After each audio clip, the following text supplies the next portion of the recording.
Hello guys, good morning. Kagising lang natin. Ayan. So kanina, pag-open ko ng phone ko, nag-Facebook ako kanina. So nakita natin itong yung sinasabi nilang scammer dito sa Masbate. Ayan. Ngayon, sakit ng ulo. Ngayon, ito daw yung sinasabi nilang scammer. Napanood natin na nawagan ngayon itong scammer dito sa bayan ng Masbate sa mga nangyari. So alam nyo ba yung pasalo? Yan. Yung pasalo guys, easy money yan. Ito yung mag-i-invest ka ng halimbawa yung 5,000. Yung 5,000 kikita ka ng 20,000 o 30,000. Yung 10,000 naman, mag-i-invest ka ng 10,000, kikita ka ngayon ng 90,000. Ayan. Uh, 'Di ba napansin niyo yan sa Facebook? Dati maraming nagpo-post. So ngayon, nagulat na lang ako kasi yung scammer na sinasabi nila, eto na ngayon. Napapanood natin ngayon sa social media. So ngayon, nanawagan sila guys, nanawagan. Kaya panoorin natin.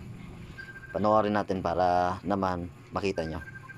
Gusto ta naman maka-stress mayora kay ang plano naman na naman kaysa naman nagluloy pa ako sa mga anak kaya pud kami ako nakaisip pagdulag kay kada mo sa nag-chat sa akon sin amina may patsyon amina anak ko lalo ko nakabati ako sa mga anak ko about sa anak ko na amina am kukwaon kaya nahadlok ako Kim simpre aram mo bagay iroy ka man nahadlok lang ako sa seguridad sa anak ko so kami naman sa mga nababati naman istorya na intindihan naman tanan na istorya kay aram naman kami an may mali ang rason ni Michelle sa akon nahadlok daw siya nasabiyon sa akong daka biyaan namon siya tanan pati niya ate so namon tani purpose kim na inan kung kaya man laka istoryahan namon ng tao ada may mga properties pa mambaga kami base makabulig mo kamo sa pag-explain sa mga sa mga nag-complain na maplano na lang namon kung halimbawa atagan kami ni the chance tanan na mga katrabaho namon sa abroad ang mga tanan na kamangod ni Michelle tanan na kamangod ang kung pwede ang kamangod ko po an kanda inday side pati mga pagumangkong kay Kim magka-20 lang kami kabilog sa 100 kada bulan ang bisan maghimo pa pirmahan iwa siya sim 2 million man every month kaysa na magayad sa wara pag ibabahin ba siya lang nala siya Kim kakonsensya po ba no Kim na maato kami kaso tapos aram ang na mo na naka-damage kami magrestoryahan lang tani ba sa member o sa mga nagkaraso kung kaya malaanon para sa imo kaya nga nagtawag ako sa imo gusto ko po na makuha ni mo alam ko nasasakitan pa magpano ka magayon kung ako makiusap sa Kim kay pati man ako nila totally kilala. Yan guys, napanood na natin. So yung plano niya raw, kausapin niya si Mayora. Okay yan boss, kausapin mo si Mayora. Kausapin mo, ipaliwanag mo kung bakit nagka-problema. Ayan, isalay sa inyo kung bakit nagkaroon ng aberya. Ayan, at saludo rin ako dahil inisip mo yung kapakanan ng mga anak mo. Ayan, ngayon, kung ang plano mo, umuwi kayo dito at harapin yung problema, okay yan boss, okay yan. Lahat ng problema boss, may solusyon. At lahat ng problema, madadaan yan sa magandang usapan. Ayan. Ito rin yung gusto ko ipaabot sa mga taong sumali dito sa pasalo, no? Mga boss, mga idol, bigyan natin ng pagkakataon na magsalita sila para maipaliwanag nila kung bakit nagka-aberya, kung bakit nagka-problema, no? Wag nating i-judge agad yung tao. So maganda rin, idol, nakipagkontak ka dito sa kaibigan mo si Kim, yan. So dito natin kasi nakita yung kabuuan na video, yung combo nila. So ngayon, kung gusto nyo makita itong usapan nila, itong sabi nila na scammer, yan, dito sa sa account ni Ma'am King, sa account ni Ma'am Kim Buscay, yan, pwede nyo panoorin.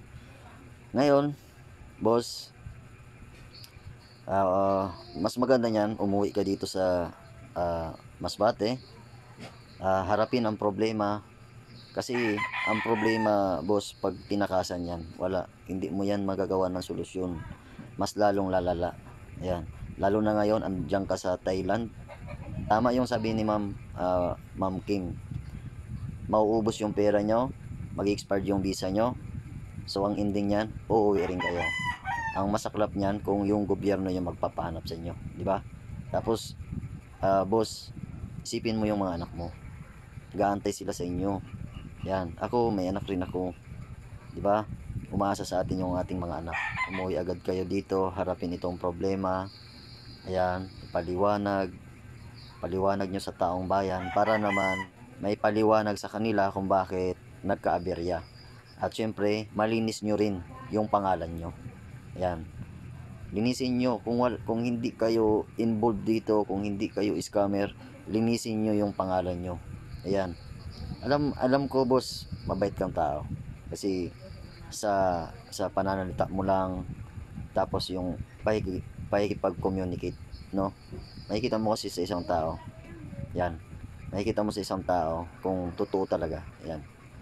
Ngayon, itong mga tao rin na sumali dito sa Pasalo, antayin natin guys yung yung pag-uwi nila. Antayin natin yung pag-uwi nila. Bigyan natin ng pagkakataon na magsalita, no? Huwag natin agad i-judge yung tao.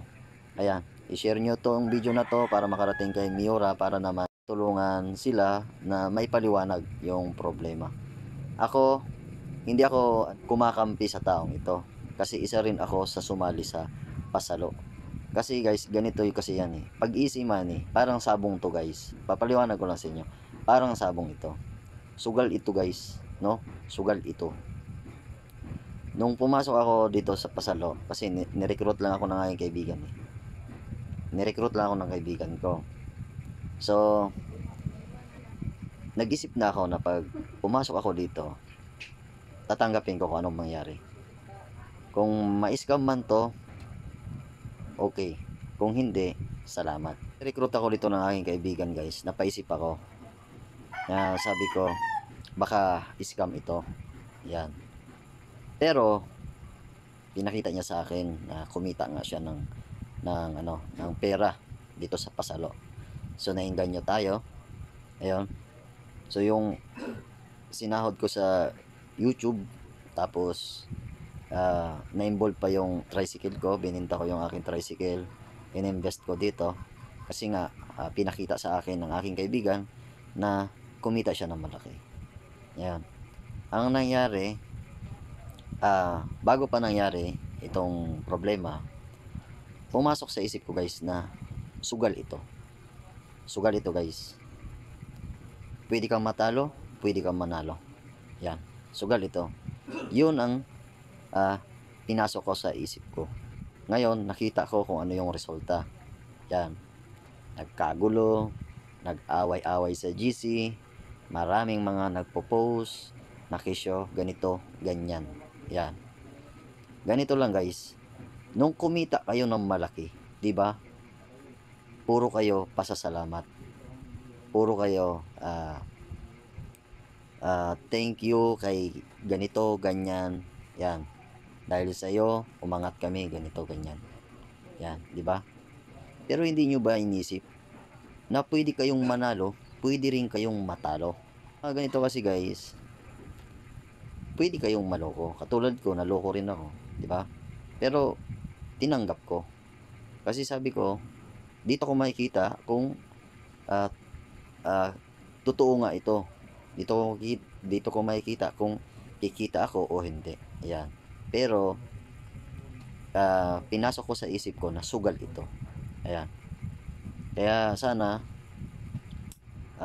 sa mga taong sumali dito, nag-invest, antayin natin na umuwi sila. Antayin rin natin na ipaliwanag nila kung bakit nagka-problema.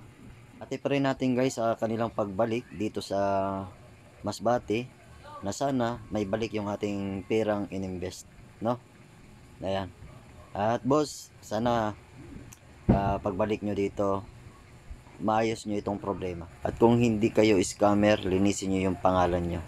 Yun lang ang gusto ko ipabot. Ngayon, kung gusto nyo ma-update sa ating mga vlog dito sa Masbate, please pasupport na ating munting channel.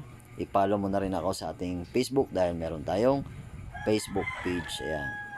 So, baka mamayang hapon guys, ta-travel na si Dudski pa Katayngan. Kasi nagbakasyon lang ako dito sa kila mama. Pero gagala pa tayo dito. Ayan.